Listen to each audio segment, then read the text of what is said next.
गया तो फिर क्या करोगे? प्राकृतिक आकाश वृत्ति, उसे आकाश वृत्ति कहते हैं।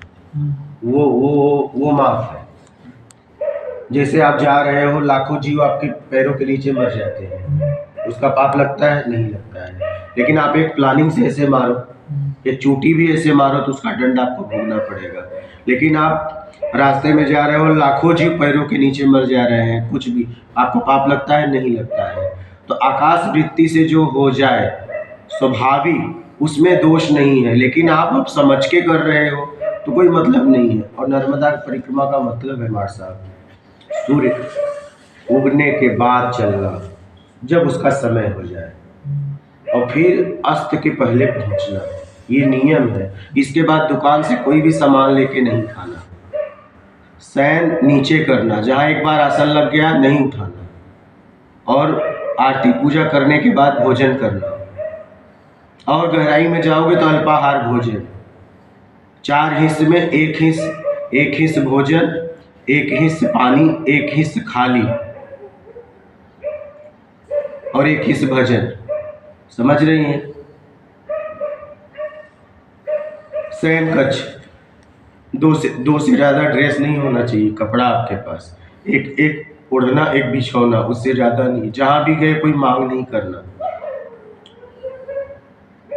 कुछ मांगना नहीं, जो स्वाभाविक मिल गया आत्मरक्षा करते हुए उसे ग्रहण कर देना।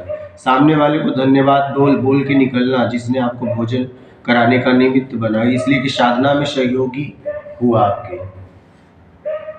उसे बिना धन्यवाद बोले नहीं निकलना, क्योंकि वो साधना में सहयोगी हुआ।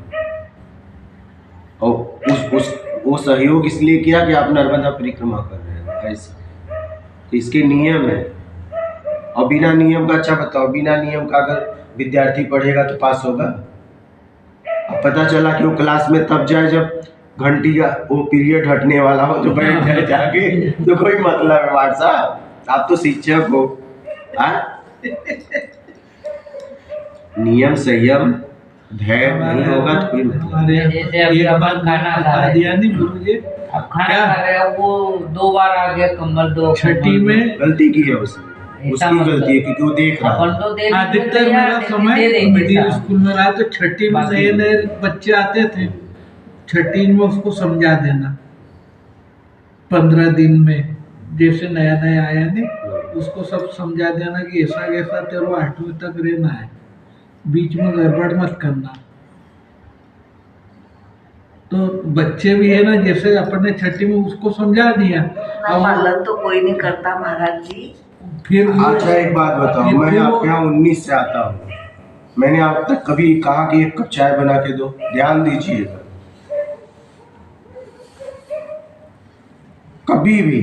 कभी मेरे मुंह से निकला कि आज ये बना दो? तब करना पड़ता है, नहीं तो दोष लगता है। आप कुछ बोल रहे थे? छठी में उसको समझा देते हैं कि भैया इस नियम के अनुसार चलना है आपको। जैसे अपन पढ़ाने बैठ गए, भाई आपको पेशाब पानी जो भी लगा, इंटरवल जैसे स्कूल चालू हुई उसके पहले आपको पानी पी लो, पेशाब भी कर लो, सब कर लो। अब जब हम पढ़ाने लग गए, फिर बीच में खड़े हो गए, आपको छुट्टी नहीं मांगना। वही तो ना, मैं छुट्टी दूंगा। एक बार पढ़ाने लग गया मैं, तो फिर बीच में मैं छुट्टी नहीं दूंगा। वापस इंटरवल में जाना आपको। तो साधना के परिक्रमा के नियम है, विधि है, विधियां है। यदि कोई बच्चा काम करके नहीं लाया तो पहले मैं उसको पूछूंगा तूने काम नहीं किया तो उसका कारण क्या है। ऐसा नहीं कि नहीं करके लाया, उठा के लपड़ मार दिया उसको, नहीं, उसको पूछो भाई किस कारण से आपने काम नहीं किया। बुखार आ गया था, ढोर में गया था, कि क्या कारण क्या था जिस कारण से आपने काम नहीं किया, वो बता दे कारण, अब यहीं बैठ के कर ले, या कल लाना। उसको टाइम दे दिया, 2 दिन का टाइम दे दिया, ज्यादा काम हो तो 3 दिन का टाइम दे दो उसको, भाई ठीक है आपने 3 दिन में करके मेरे को बता दो। अब तो परिक्रमा में बहुत लोग आने लगे, और किया बच्चों ने काम, ऐसी बात नहीं किया। बाकी कहीं नहीं जाना। कोई मतलब नहीं है। केवल परिक्रमा करने जाए, बाकी कहीं नहीं जाता है। कोई मतलब क्या है, नहीं। परिक्रमा में सब अपने हिसाब से मैनेजमेंट चाहते हैं। और अरे एक आप बात तो बताओ। जैसे भेड़े चलती है ना, और एक बात कि बताओ। परिक्रमा करना के हवा पर भी चला। मार साहब अध्ययन भी किए होंगे। भज गोविंदम में आदिगुरु शंकराचार्य बोले हैं कि 1000 जन्मों तक यज्ञ सेवा करते रहो, मोक्ष नहीं होगा। बोले हैं। नहीं, अब मैंने नहीं पढ़ा। हाँ, भज गोविंदम में आदिगुरु शंकराचार्य ने कहा है कि 1000 जन्मों तक आप यज्ञ हवन सेवा करते रहो, मोक्ष नहीं होगा। हाँ, पुण्य मिलेगा, पुण्य मिलेगा, बढ़ेगा, पुण्य मिलेगा, यही होता रहेगा। आकाश वृत्ति से जो सेवा मिल जाए, वो सेवा से निर्विकार होने में सहायता मिलता है। जैसे आप कहीं जा रहे हो या आपके दरवाजे कोई ऐसे आ जाए, लेकिन जो प्लानिंग करके आप सेवा कर रहे हो, उससे आपका पुण्य बढ़ता है, वैभव बढ़ता है, समृद्धि बढ़ती है, लेकिन मोक्ष नहीं मिलता। हाँ, अपन रास्ते में जा रहे हैं, कोई दुखी मिल गया, उसकी आपने हेल्प अचानक कुछ होता है उसमें, वो परोपकार है। हाँ, वो आकाश वृत्ति है, वो परोपकार है। उसके लिए प्लानिंग नहीं है, मतलब हाँ, प्लानिंग करके जो आप सेवा कर रहे हो, हाँ, उससे आपको पुण्य मिलेगा। जैसे ये अपन सेवा कर रही है, हाँ, प्लानिंग की सेवा। ये प्लानिंग की प्लानिंग की सेवा। ये प्लानिंग की सेवा। हाँ, पर इसमें जो कोई- आ रहा है, हाँ, नहीं, आपने ये नहीं मालूम कि कौन आदमी प्लानिंग करके ना अमुक आदमी आ रहा है तो हम हाँ, उसकी सेवा करेंगे, हाँ, ये वो नहीं, ये प्लानिंग में नहीं। सही। अपन केवल भोजन की प्लानिंग में रहते हैं कि क्या नहीं, बनाना जैसे है। मैं बता रहा हूँ हाँ। कि आपको अपनी समझ स्तर विकसित करना पड़ेगा, ज्ञान से राग द्वेष छोड़ना पड़ेगा। अगर सेवा भी कर रहे हो, अब और गहराई में जाइए, अगर आप सेवा कर रहे हो और उस सेवा में कोई व्यक्ति आया विशेष, उसका 2 भाव हो गया उस सेवा में, तो भी उस सेवा का मतलब नहीं है। हाँ, ये मार साहब को भी पता है, इतना तो पता ही होगा। बहुत दो भाव के कई मालूम थे। हाँ। क्या? इनका कह दे दिया, उनका कह दे दिया, हाँ, ये हुआ नहीं। और क्या, आप इतने हल्के में मत लो उनको। हाँ, समझ गए? देख कितनी गहरी बात उन्होंने बताई। अब पढ़े लिखे नहीं है ना गुरुजी। अरे साथ, अच्छा एक बात बताओ, ये नहीं है, ये तो ठीक था। ये संस्कार है। ये तो आपने उसके साथ में है ना पक्षपात किया, वो है। हाँ, तो यही है ना 2 भाव। 2 भाव क्या है? अलग अलग व्यवस्थाएं दे देना। वो भी नहीं है। हाँ, जैसा हमने परिक्रमावासियों को भोजन दिया हुआ है, वही का वही भोजन हमने भी खाना चाहिए। ये तो यहाँ पे बाहर की बात हो रही, ये बात तो एकदम होना ही चाहिए, लेकिन तो जैसे सेवा में 2 भाव ये भी होना चाहिए। ये भी 2 भाव। ज्यादा तो यही फंसता है, ये तो एकदम पाप है। ये सेवा में नहीं होता। अगर आप अलग खा रहे हो, उनके लिए कुछ अलग बना रहे हो और आपको पता है कि हल्का है, ये हम अपने लिए, ये तो बहुत पाप है। ये तो मतलब बहुत गिर रहे हो आप, फिर आप बहुत ज्यादा। 2 भाव सामने नहीं होना चाहिए आवरण देख के। हाँ, संस्कार देख के हो जाए तो अलग है, कोई संत आ जाए सच में वो अज्ञानी है तो वहां तो व्यवहार अलग हो ही जाएगा, लेकिन आवरण से नहीं। क्या? आवरण से नहीं, वैभव से नहीं, संस्कार से।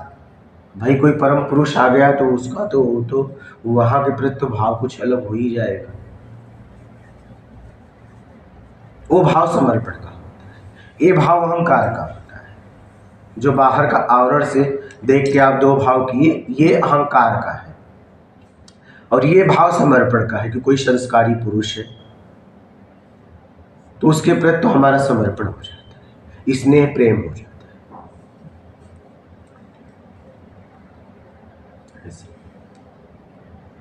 लेकिन आपने सही कहा, और ये तो आपने जो बताया, ये तो मार साहब पाप है। ये तो हर जगह ये सब होता है।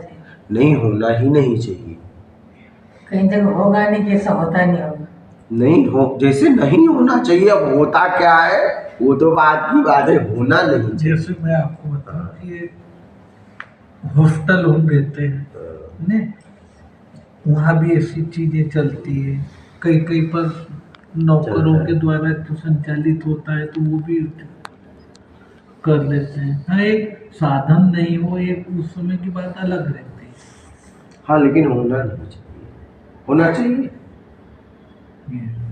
होना नहीं चाहिए। हाँ कोई बीमार है भाई, कोई स्वस्थ है, कोई बीमार है, अगर मान लीजिए उस भीड़ में एक बीमार है तो उसके लिए तो आपको अलग, उसके लिए जो बीमारी के लिए परहेज है उसकी व्यवस्था तो आपको करना ही पड़ेगा। उपवास से तो उसकी व्यवस्था करना पड़ेगा, वो बात अलग है।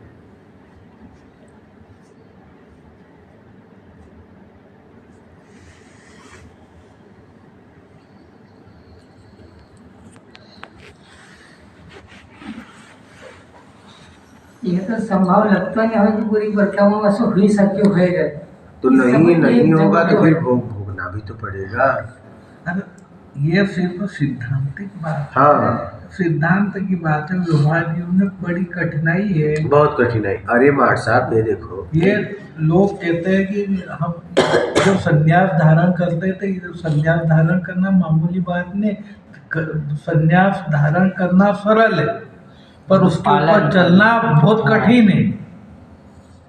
19 से हमें देख रहे हो, कितने कपड़े में देखिए, दूसरा 19, 20, 21, 22, 23 कोई मामले नहीं। सब नियम से चलना पड़ता है उसमें, ऐसी बात नहीं नहीं नियम से नहीं चलना पड़ेगा। अगर निकलना है तो नियम आपको पालन करना है। हाँ, तो फिर तो तुम सीधा सीधा। लंबा लंबा बाल कर लो, हाँ। भगवा कपड़ा पहन लो, कहीं भी कर लो, तो वो एक बात अलग है। पर वास्तविक जो सन्यासी रहता है हाँ वो उसको तो बड़ा फूक फूक के कदम, तुम किसी के ऊपर ऊंची आवाज में बात भी नहीं कर सकते, क्रोध भी नहीं आना चाहिए उसको। एकदम एकदम। कहा भी गया है, सब चले हाथी घोड़ा पालकी सजाए के, साधु चले भुइयां भुइयां चूटियां बचाए के। साधु बैठने के पहले देखता है नीचे क्या है, चलने के पहले पैर के आगे क्या है वो देखता है। बचपन में हम सुनते थे ये बात, सब चले हाथी घोड़ा पालकी सजाए के, साधु चले भुइयां भुइयां चूटियां बचाए के। मतलब वो अगला कदम रखता है तो देखता है आगे है क्या। बहुत सरल जीवन नहीं है साधु का, बहुत जटिल है, बहुत जटिल है। यदि नियम का पालन करते हैं तो वही पालन करते हैं तो ही पास होंगे, नहीं तो बस नरक में जाएंगे। नहीं पालन करेंगे तो नरक में भी तो जाएंगे। और 95% तो पालन भी नहीं हाँ तो जो भी नहीं पालन करेगा नरक भी तो 2-3% जाएगा। पालन करते हैं, बाकी 95% लोगों से किसी भी नियम का पालन नहीं होता। नहीं होता तो नहीं होता तो और आज के युग में तो संभव है ही नहीं। अभी जैसे ये परिक्रमा में चल रहे हैं, जैसे खाने में ये नहीं खाएंगे हम, मैं बताऊं, मतलब नियम का पालन किया था। जब देखो इस चक्कर में इनका परिक्रमा में कोई घूमना मतलब एक बार परिक्रमा में अगर कुछ मांग भी लिया और दुकान से लेके खा लिया, परिक्रमा गया, घूमो फिर। परिक्रमा का मतलब आकाश वृत्ति से जो मिल जाए। राजा हरिश्चंद्र ने केवल सत्य का ही पालन किया था, बस कितनी तकलीफ उठाना पड़ी जीवन में। उसमें मार साहब था कि मैं स्वप्न में भी सत्य का पालन करूंगा, जागने में नहीं, स्वप्न में। तूने स्वप्न आया कि विश्वामित्र को उन्होंने सब दान दे दिया, स्वप्न में बोला था, जागने में नहीं। तब इतनी बड़ी परीक्षा हुई तो स्वप्न में वो विश्वामित्र को राजपाट दान दे देते हैं। स्वप्न आता है, उठते हैं, फिर उसके बाद विश्वामित्र आ जाते हैं, बोले आपने मुझे सब दान दे दिया। बोले हाँ दे दिया। बोले दे दो। फिर बोले अब दक्षिणा दो। अब दान दे दिए, अब मेरा दक्षिणा दो। तो बोले ले लो हमारे राज। बोले अब तुम्हारा राज कहाँ है, राज तो मेरा है। मैं दान देख चुका। आप तो दान दे दिए, अब मेरा दक्षिणा दो, क्योंकि वो गुरु भी थे। ठीक है, दान दिए तो विश्वामित्र को दिए तो ठीक है, तुम राजा हो, दान दिए, अब मेरा दक्षिणा दो। तो जब दक्षिणा बोलते हैं दूंगा, तो कितने दिन में दोगे? तब बाद में वही बोले हम इतने दिन में देंगे।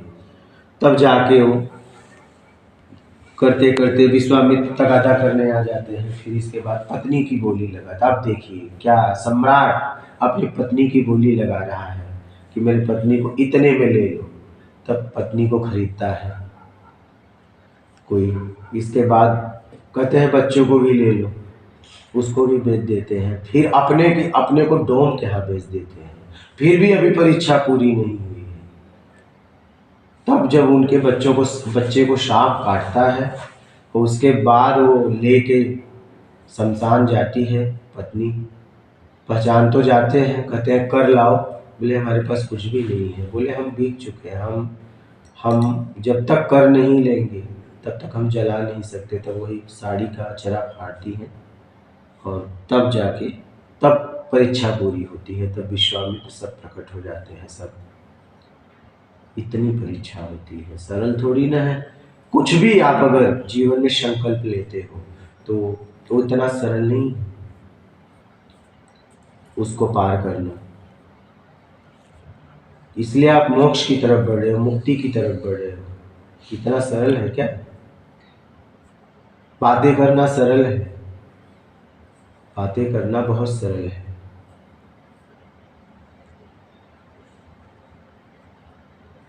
अब आप सोचो कि 19, 20, 21, 22 हमको देख रहे दूसरे कपड़ा में। एक आदमी इतने साल कपड़ा पहनता होगा, उसकी क्या हालत होती होगी। जब ये सरल बस मतलब उसका एहसास भी नहीं कर सकते बिना किए। 12 महीना 24 घंटा तन पे कपड़ा और उसके बाद जो है वही गीला पहनना भी है, हर ठंडी में ऐसे रहना।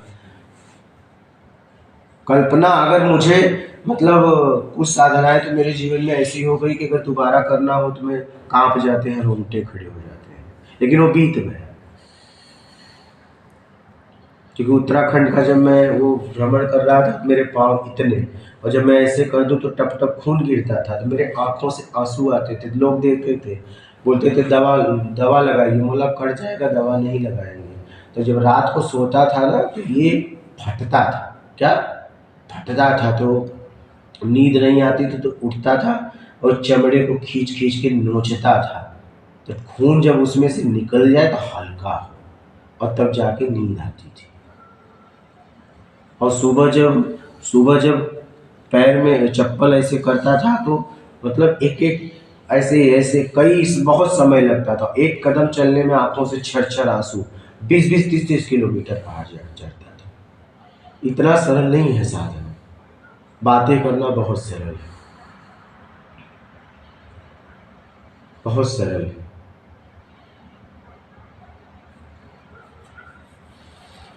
नर्मदा परिक्रमा, कोई भी साधना करना इतना सरल। नर्मदा परिक्रमा का इतना सरल आप समझते हो?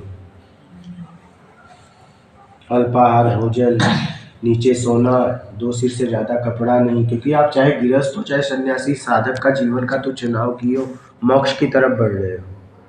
तो जब तक नियम संयम नहीं होगा तो कोई मतलब थोड़ी ना होगा। मांग नहीं करना, जो मिल जाए आत्मरक्षा करते हुए उस भोजन को स्वीकार करना, सामने वाले को धन्यवाद देना। सूर्य उगने का समय हो तो चलना और अस्त के पहले जगह पे पहुंचना।